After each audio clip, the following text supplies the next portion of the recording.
আপনারা দেখছেন গণতদন্ত টেলিভিশন।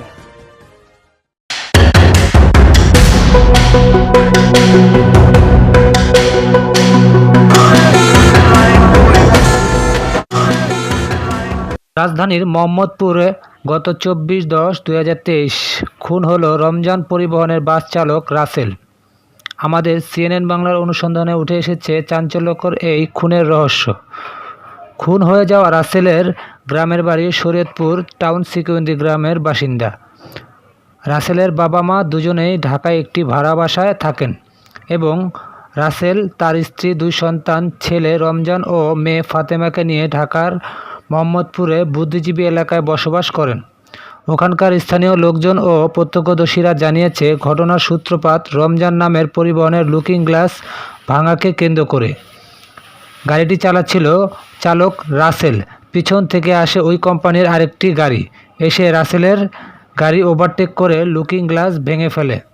সেই গ্লাসের জরিমানা চাইতে গেলে রাসেলকে 20 টাকা দিতে যায় রনি নামের সেই খুনি। তখনই দুজনের মধ্যে এক পর্যায়ে ঝগড়া হয়। তো এখানে আসে অনেক দিন থেকে চিনি, রজনী চালাইছে, ওখানে রমজান চালাইতেছে, আসে যায়, দেখা সাক্ষাৎ হয়। তো লোক হিসাবে অনেক ভালো। তাই এখানে অতটা কী হয়েছে আমি সঠিক জানি না, কিন্তু যখন দেখছি গাড়ির ভিতরে মারামারি লাগছে তখন দৌড়ে আসছি। আসার পরে দুজনকে ছাড়াই দিছি। ঘটনা হয়েছে একই মালিক গাড়ি, হ্যাঁ, দুইজনে চালায়, দুইজনই ড্রাইভার।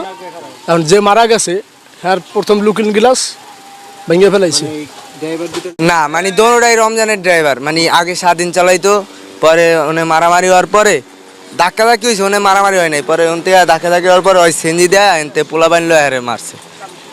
একটা লুকিং গ্লাসের সূত্র ধরিয়া যে সমকা ঘাটারচর আসছে, ঘাটারচর আসার সময় ওইটা মানে দুর্ঘটনাটা হয়েছে।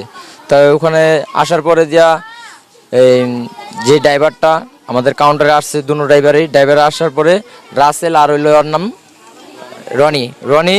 তাই দুজনে আসার পরে যে মারা গেছে রাসেল, তো ও ওর দিকে লুকিং গ্লাসের টাকা চাইছে, তাই টাকাটা ও দেয় নাই বিধয় এক কথায় দুই কথায় ওদের লগে গ্যাঞ্জাম হয়, হাতাহাতি হয়। ঠিক আছে, হাতাহাতি হওয়ার পরে রাসেলের সাথে ঠেট দিয়ে চলে যায়।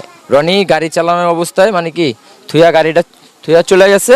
ওখান থেকে ও করছে, ওর আগে একটা ঠেট দিছে যে 3 রাস্তার মোচরে তুমি আসলে তোমার লাগে আমার লাগে বুঝাইতেছি। এই যে সর্বলোকে বলতে পারবে সে একটা ভালো ছেলের নির্মমভাবে হত্যা করছে, এটার ফাঁসি চাই। কোনোদিন কখনো কোনো কারোর সাথে জানি খারাপ ব্যবহার করার সুযোগ না পায়, কোনো সাহস না পায়, ভয়ঙ্কর বিচার চাই। বিচার চাই না, বিচার চাই। আমি বিচার চাই ভাই, আমি ছেলের কাছে বিচার চাই ভাই। 1705 নম্বরের গাড়িটি চালাচ্ছিল চালক রনি। রাসেলকে মেরে ফেলবে বলে হুমকি দিয়ে মোহাম্মদপুর আসতে বলে। প্রত্যক্ষদর্শীরা জানিয়েছে, তাদের দুজনের মধ্যে ঝগড়া হয় বছিলা ঘাটারচর। পরে রাসেলের গাড়িটি মোহাম্মদপুর স্বাধীন বাস কাউন্টারের সামনে আসতেই রনির সাথে বেশ কয়েকজন বখাটে এলোপাথারি মারধর করে। পরে ওখানকার স্থানীয় লোকজন একটি ফার্মেসিতে নিয়ে প্রাথমিক চিকিৎসা দেয়। পরে তাকে বাসায় নিয়ে যায় তার স্ত্রী। বাসায় যাওয়ার কিছুক্ষণ পরেই তার মৃত্যু হয়। মৃত রাসেলের স্ত্রী বাদী হয়ে মোহাম্মদপুর থানায় একটি হত্যা মামলা দায়ের করে।